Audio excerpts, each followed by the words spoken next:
என்னடா என்னடா பண்ற அப்படின்னு பாக்குறீங்களா? ஆக்சுவலா நிறைய பேருக்கு இந்த டவுட் இருக்கு.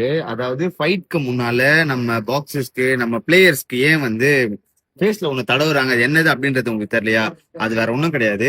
ஆக்சுவலா நம்ம லிப்ஸ்க்கு யூஸ் பண்ற வேஸ்லின் தான் நம்ம தேய்க்கிறது. இதோட பர்பஸ் என்னன்னு பாத்தீங்கன்னா, மூணு ரோல் ப்ளே பண்ணோம் இந்த வேஸ்லின். என்னென்ன அப்படின்றத நான் உங்களுக்கு சொல்றேன், நிறைய பேருக்கு தெரியாதுல்ல.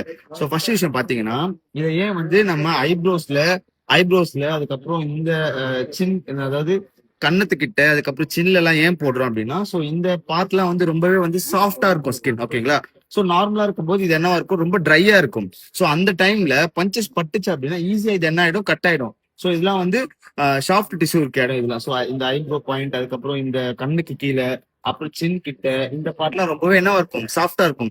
இது நீங்க ட்ரையா போய் சண்டை போடும்போது என்ன ஆகும்னா, ஈஸியா என்ன ஆயிடும், லைக் broken ஆயிடும். அதனால நம்ம வேஸ்லின் போட்டோம் அப்படின்னா அந்த இடத்துல வந்து ரொம்பவே என்ன ஆகும், ஒரு மாதிரி ஜெல்லி மாதிரியான ஒரு ஒரு விஷயம் வந்து என்ன ஆகும், ஜெல்லி மாதிரியா ஒரு லூப்ரிகேஷன் மாதிரி இந்த இடத்துல வந்து ஃபார்ம் ஆயிடும். ஸ்கின் வந்து என்ன ஆகும், கொஞ்சம் சேஃப்டியா இருக்கும்.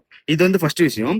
செகண்ட் விஷயம் வந்து, சரி நீங்க ஃபேஸ்ல போட்டது ஓகே, பட் ஆனா ஏன் ஷோல்டர்ஸ் கையில எல்லாம் ஏன் போடுறோம் அப்படின்னா, வேஸ்லின் என்ன பண்ணணும்னா ஈஸியா வந்து என்ன பண்ணும், பாடியை வந்து வார்ம் அப் பண்ணி விட்டுரும். ரொம்ப சூட கிரியேட் பண்ணி விட்டுரும். நம்ம இந்த இடத்துல ஹேண்ட்ஸ் எல்லாம் வச்சு என்ன பண்றோம், ஹேண்ட்ஸ் இந்த மாதிரிலாம் போட்டு இப்படி ஸ்பீட் பண்ணுறது என்னன்னா, ஃபாஸ்டா வந்து பசங்களுக்கு என்ன ஆகும், வார்ம் அப் ஆயிடும். ஸ்வெட் ஆயிடுச்சுன்னா அவங்களுக்கு வந்து ஈஸியா ஃபைட் பண்றதுக்கு ஈஸியா இருக்கும். இது ரெண்டாவது விஷயம். தேர்ட் விஷயம் என்னன்னு பாத்தீங்கன்னா, இன்பிட்வீன் ஃபைட் டைம்ல வந்து இன்கேஸ் கட் ஆயிடுச்சு அப்படின்னா, அதாவது பசங்களுக்கு வந்து இன்ஜுரி ஆயிடுச்சுன்னா, வேஸ்லின் வச்சு அந்த இடத்துல வேஸ்லின் வச்சு நம்ம போடுறோம் அப்படின்னும் போது என்ன ஆகும்னா, அந்த பிளட் வந்து என்ன ஆகும், ஸ்டாப் ஆயிடும். பிளட் வந்து ப்ளீட் ஆகாது. இது வந்து சும்மா அந்த ஃபைட் வரைக்கும் இது நம்ம வந்து ஒரு எமர்ஜென்சி மாதிரி நம்ம அதை பயன்படுத்திக்கலாம். அதுக்கப்புறமேட்டு அது ஃபர்தரா நம்ம ட்ரீட்மெண்ட் எடுக்க ஸ்டார்ட் பண்ணிடலாம். சரிங்களா? இதுதான் இந்த வேஸ்லினோட விஷயங்கள். இதனாலதான் வேஸ்லின் வந்து போடுறது. இந்த வீடியோவை தெரியாத உங்க ஃப்ரெண்ட்ஸ்க்கு ஷேர் பண்ணுங்க. ஓகே.